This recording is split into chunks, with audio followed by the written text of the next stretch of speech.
Moi, ça m'est arrivé plein de fois, ils m'ont cassé le bras, ils m'ont cassé le visage, pour rien du tout. De toute façon, dans tous les quartiers, il y a tout le temps des bavures, depuis les émeutes de 2005 ou bien les émeutes de 2007. Là, avec Adama, avec Ibo, avec Naël, ça ne va jamais s'arrêter à mon avis. Comment tu as vécu la mort du jeune Naël? Comment tu t'es senti en vrai?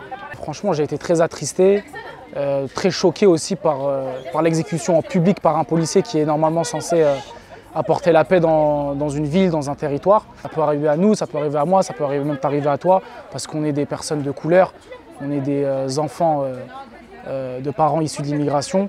Donc voilà, je l'ai perçu comme... J'étais choqué, franchement.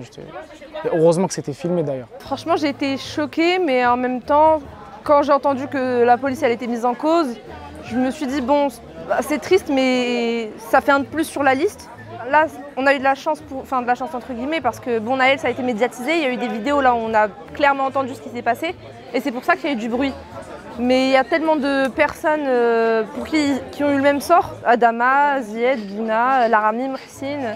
C'est pas la première fois que ça arrive et c'est triste à dire, hein, mais ça sera pas la dernière fois, je pense. Pour eux, on est tous pareils quand ils vont contrôler un jeune, que ce soit de Pierrefitte ou d'ailleurs, il y a trop de violence. Ils nous stigmatisent tous. Par exemple, quelqu'un qui a jamais vendu, qui a jamais volé, ils vont le taper comme si quelqu'un qui a des tonnes. Je me suis déjà fait insulter par la police, je me suis déjà fait bousculer pour rien. Des fois, quand je me fais contrôler, directement, pas de bonjour, ouais, sors le couteau, sors tes substances. Je pense qu'il y a un problème systémique dans la police. Au-delà des quartiers, on entend beaucoup de personnes de la police qui font des dépressions, des trucs comme ça. C'est pas un métier facile, hein, je l'entends totalement. C'est un fait, ça a été dit, prouvé et répété plusieurs fois.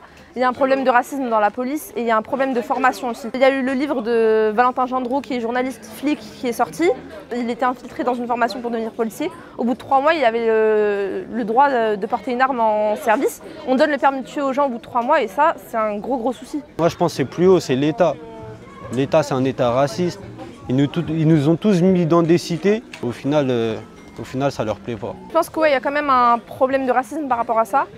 Après, c'est pas non plus une bonne chose de généraliser, de dire que tout le monde dans la police est raciste, mais c'est sûr que ça arrive assez souvent, malheureusement, qu'on trouve des agents de police qui sont racistes, qui justement opèrent leur contrôle par rapport aux faciès. Ça aussi, c'est quelque chose qu'il faut régler. Moi, ça m'est arrivé plein de fois, ils m'ont cassé le bras, ils m'ont cassé le visage, pour rien du tout.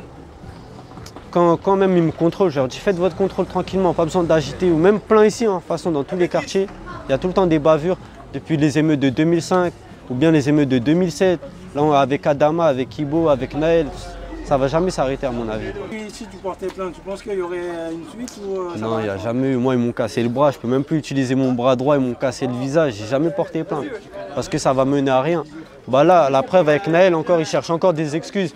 Ils disent ouais, d'une autre vidéo, on a vu qu'elle a essayé de lui foncer dessus.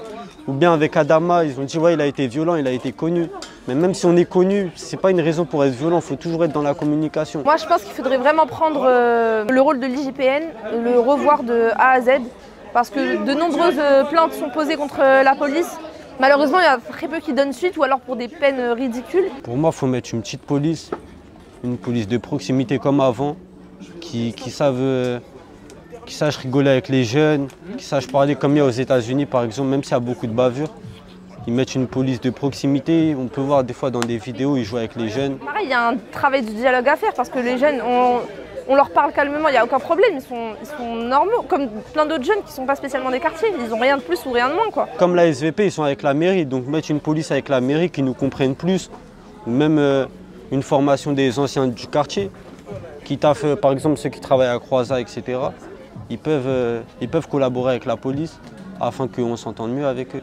Ce qui pourrait être fait au niveau des quartiers, tout simplement améliorer même les conditions de vie dans les quartiers. C'est pas normal que dans les établissements scolaires, on prend du temps à faire remplacer des professeurs. Dans les quartiers, ça prend énormément de temps par rapport à d'autres établissements. On est laissé un peu pour compte finalement. On dit que oui, il y a des programmes pour rebâtir les quartiers, pour construire la nouvelle école des quartiers populaires, etc. Mais finalement, on n'en voit pas les résultats et c'est encore une autre manière de nous mettre un peu plus à l'écart du reste des jeunes de France.